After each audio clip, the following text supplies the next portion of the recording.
Hello, my name is Jackie Condor. I am the Coordinated Entry Regional Manager for the Northern Tier, and today I'm going to be showing you how to complete a re-enrollment.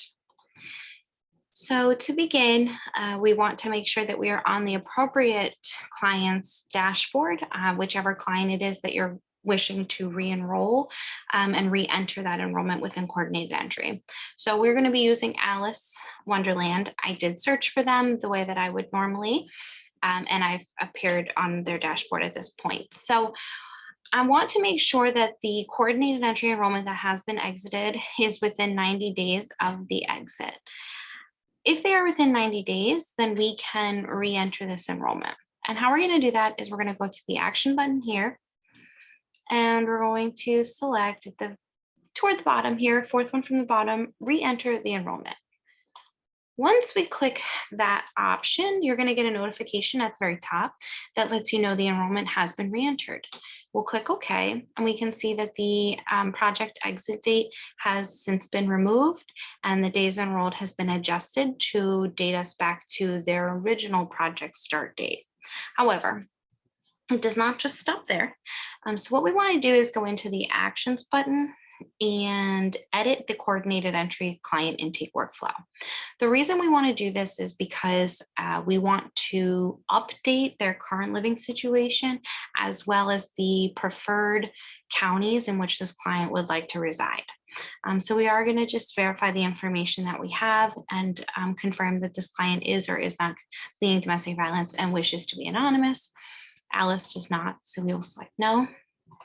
You will confirm the demographic information just to verify that that information is still up to date within our system.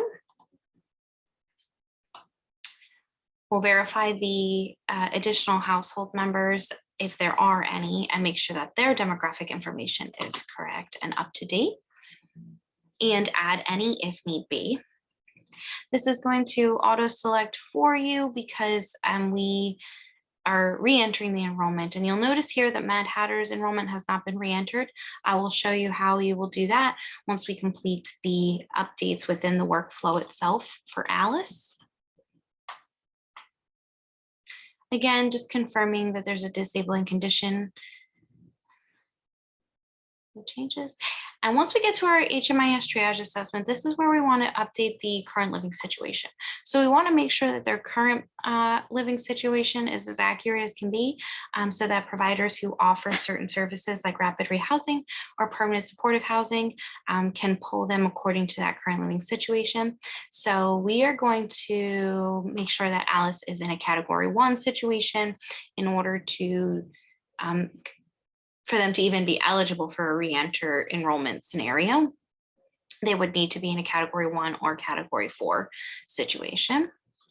We want to make sure that we have the current county as updated as can be. So just because they were in Clinton County when they had originally called in or visited your access site doesn't necessarily mean they are still in that county once you've re-entered this enrollment. So let's just confirm that they are in Clinton County, or change it if they are in a different county at this time. And then county where assistance is preferred. We want to go through and verify that the counties we have already selected are still the ones that they would like to have listed, or add or change any of the counties according to that client's preference. And so if Alice decides that they are good with Clinton, but might also be okay with Lycoming, we're going to update that and have that be reflected within this workflow. And then we'll hit save.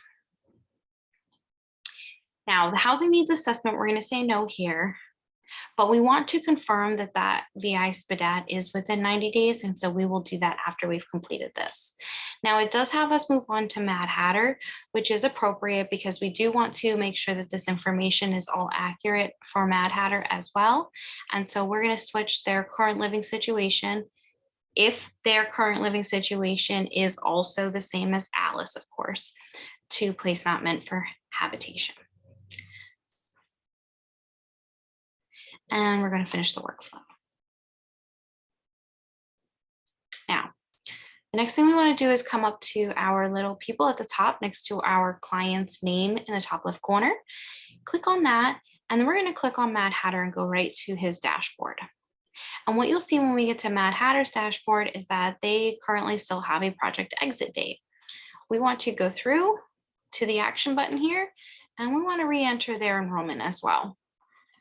And again, you'll get a notification just like you did for Alice that allows us or notifies us that the enrollment has been re-entered. Okay, so we want to go back up to Alice and we want to check her VI SPDAT. We want to make sure that the VI SPDAT that's entered into the system is also within 90 days. As you all know, we are updating VI SPDATs every 90 days if they're calling back into our coordinated entry system. And so we would want to be verifying that information at this point as well, because the VI SPDAT was completed on September 30th, 2021. We know that it's within a 90-day window. And so we will leave this information as it is, but we're going to come into the action button, edit view this assessment. And we want to scroll to the bottom and just double check that their prioritization status is selected to place on prioritization list. That way we know that they are in fact being added back to the by name list and potentially eligible to receive rapid rehousing or permanent supportive housing services through those providers. Once you've completed that, we want to just go back to their dashboard and of course enter in updated coordinated entry intake notes that reflects the client's current living situation, that they've visited you back at your access site, and that we have as updated information as possible within HMIS and coordinated entry for providers to review so that these clients can be receiving services from those providers. Thank you.